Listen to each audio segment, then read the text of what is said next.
A nighttime Russian attack on the energy sector and a horrifying strike on Dnipro? I'll tell you about this and more right now. Hello friends, I'm Irina Prokofieva and this is TSN. Subscribe to our YouTube channel, watch the broadcast, and comment on the stories that interest you most. Let's get started.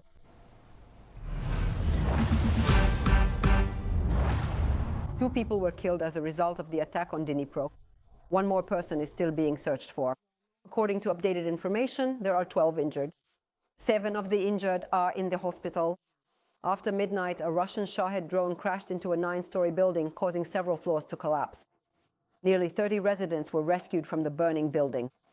TSN correspondent Anastasia Nevirna will continue. Concrete slabs are falling down from the height of the 4th floor. A huge section of the building is simply gone. It was, without exaggeration, a hellish night for Dnipro. Around midnight, a massive attack on the city began. And almost immediately, one of the Russian drones struck a 9-story apartment building in a residential district of the city. Apartments from the 4th to the 6th floors collapsed. A huge hole appeared in the building. The floors caved in, burying people who were sleeping inside. Right in the middle of the rescue operation, new Shahed drones and missiles were flying over the heads of emergency workers, medics, and victims, continuing to attack the city. Since nightfall, the courtyard of the destroyed building has been packed with people. Rescuers, utility workers, and police are all at work. Residents are standing in line for building materials and humanitarian aid. They share what they have. They still can't understand how they made it through that night. When it hit, the whole yard was lit up. It was really harsh, terrifying. All the windows shattered. The curtains saved me. They were thick, heavy, tool. Everything got slashed. The windows blew out. All the glass was shattered, but it's okay. There was a powerful explosion. I was in bed. The glass went flying. I was only saved because I was turned the other way. People were screaming. As soon as she came to her senses, Mrs. Larissa says she rushed to look for her neighbor, a displaced woman who had recently moved in across the hall. And only in the morning did she find out that the woman had died. I was looking for her because I hadn't seen her.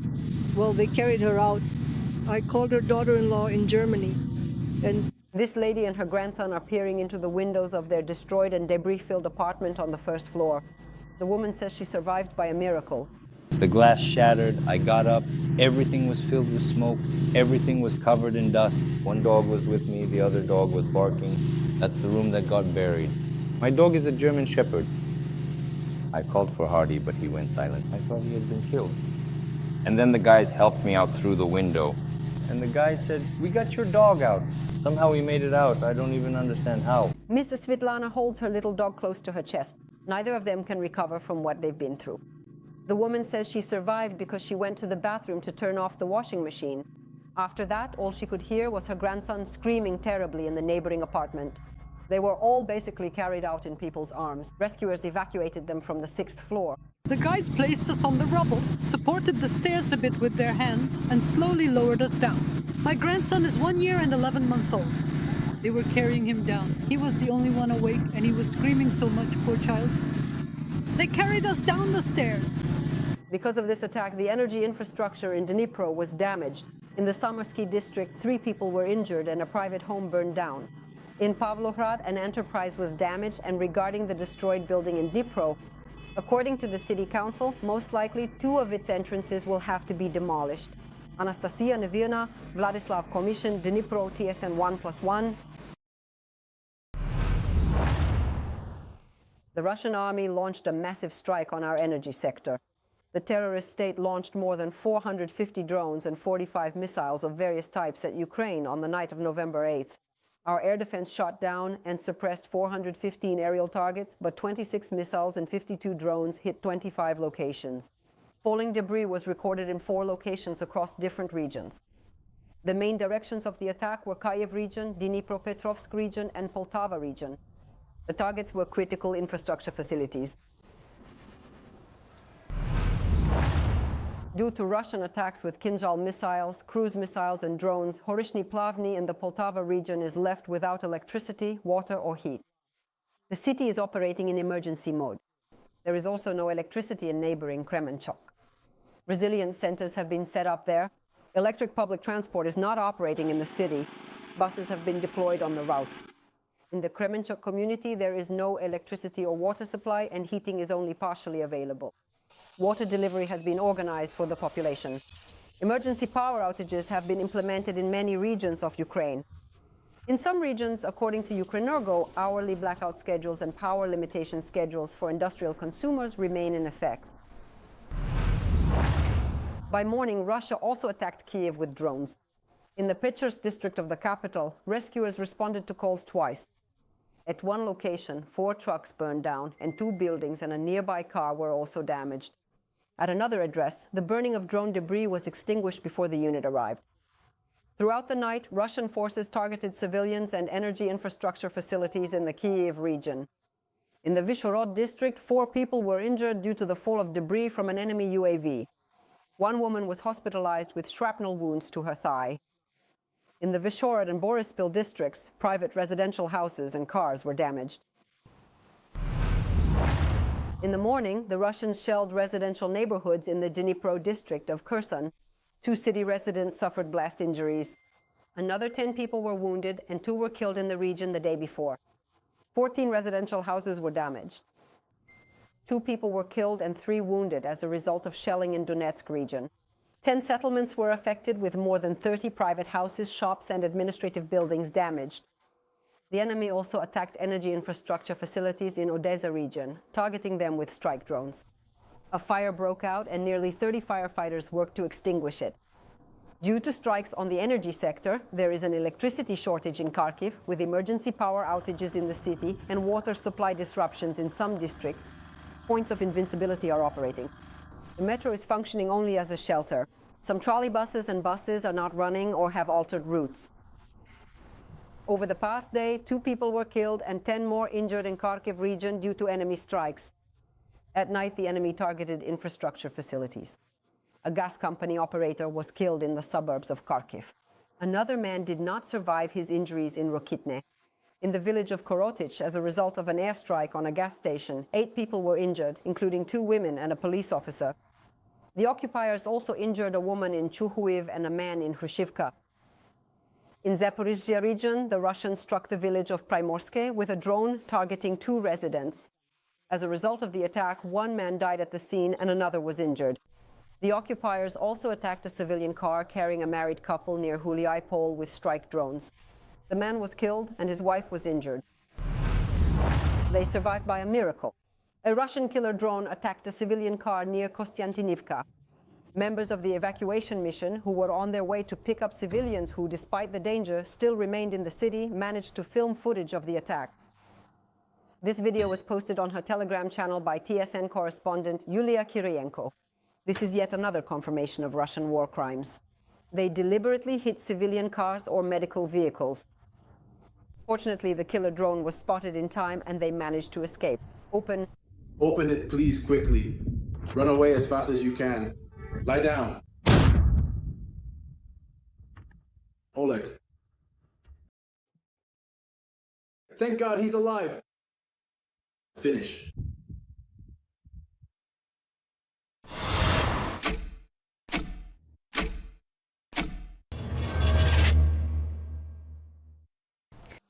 The State Bureau of Investigation has notified the battalion commander of suspicion, who gathered soldiers for an award ceremony on November 1st in the Dnipro region. He faces imprisonment for a term of 5 to 8 years. Currently, the issue of choosing a preventive measure is being decided. Prosecutors are demanding that he be held in custody. On November 1st, Russian forces carried out a combined missile and drone strike, which resulted in casualties among both military personnel and civilians. The investigation has established this. Russian terrorists attacked the Dnipropetrovsk region with 2 ballistic missiles, likely of the Iskander type, and 3 Geran attack drones. Among the dead are soldiers of the 35th Separate Marine Brigade, the brother of our TSN journalist colleague Dmytro Sviatnenko, Volodymyr, with the call sign Healer, and the photographer for the publication Ukrainer, Kostyantin Huzenko. The exact number of dead and wounded has not been officially disclosed. Yesterday, Volodymyr and Kostyantin were bid farewell. The farewell took place on Independence Square in the capital. Detention or bail set at over 13 million hryvnias. Such a preventive measure was imposed by the Pechersk District Court of Kyiv on the police officer who fled and was hiding in the forests of Rivne region with a huge sum of money. Yuri Hrebyansky, head of the Darnitsky Police Department in Kyiv, did not show up for work on November 3rd, and dollars, euros, and hryvnias disappeared from the safe in his office. In total, more than 13 million hryvnias. He was declared wanted and on Thursday was found in the Polisia forest, where he had set up a temporary shelter in a tent. To escape, he bought a minivan and took food supplies and a charging station with him into the forest.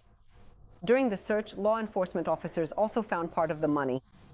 Hrebyansky was brought to court in the morning. He was wearing hiking shoes and clothes, asked not to be sent to the pretrial detention center, and stated that his family did not have money for bail. He teared up a bit when the conversation turned to his young son and tried to assure the court that he had not intended to flee and was not planning to do so. As the prosecutor noted, I would have wanted to run away there. And I was young. Everyone would have had the same instinct. This would have been done differently, but I don't want to run away. In the first place, that's all. They don't have any owner at all. A preventive measure in the form of detention, which provides for the detention of the accused from July 19, 2025 for a period of 60 days, has been imposed. At the same time, a preventive measure in the form of bail has been set, the amount of which is determined within 4,392.34 times the subsistence minimum for able-bodied persons, which amounts to 13,300,000 hryvnias. The enemy has advanced on the front near two villages in the direction of Kostyantynivka and near one settlement towards Mirnorad and Pokrovsk. The report by analysts from the Deep State portal mentions Bilahora, Pleshchivka and Kozatske. The most intense situation remains in Pokrovsk, where street fighting is ongoing, and near Mirnohrad, which the occupiers are trying to encircle. Commanders from the front report that the situation has somewhat improved for Ukrainian assault troops. In Pokrovsk, they are managing to clear buildings of the enemy. Meanwhile, the enemy is now using this infiltration tactic, seeping into populated areas and territories on other fronts as well, particularly in the Zaporizhzhia region, where the Russians are trying to penetrate our rear through the former Kakhovka reservoir. The General Staff of the Armed Forces of Ukraine has calculated that there were 180 clashes on the front line over the past day, with Russian losses amounting to 1,190 personnel. 20 artillery systems, 3 multiple rocket launchers, 1 air defense system, and a helicopter were also destroyed. According to various sources in Ukraine, there are currently over 100,000 cases of amputations. The vast majority of people who have lost limbs suffer from phantom pain. This pain does not go away on its own, and there is no 100% effective medical treatment for it. And now, Ukrainian IT specialists have found a solution that is already helping to relieve it. Why should rehabilitation specialists across the country open offices with virtual reality? I investigated this myself, and tomorrow I'll tell you all about it exclusively on TSN Week. Annoying. Like a toothache. Burning.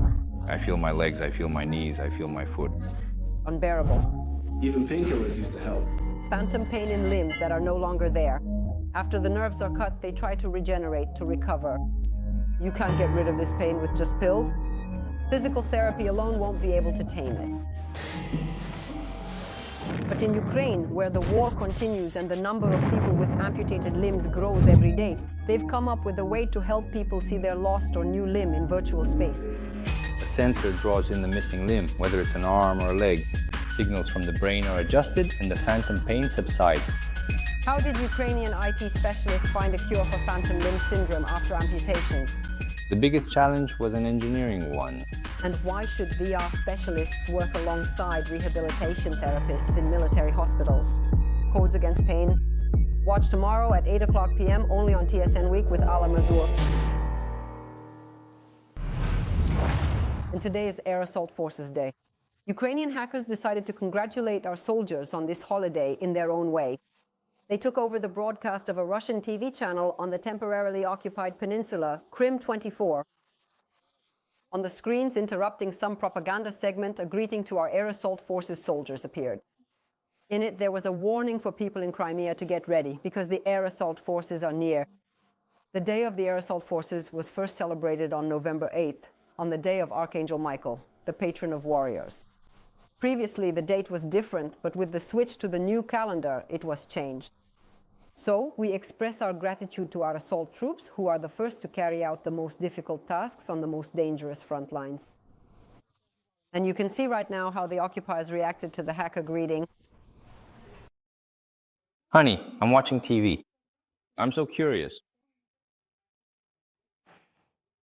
Why is this happening? Can you explain what is causing this situation? Could you please help me understand why this is happening right now?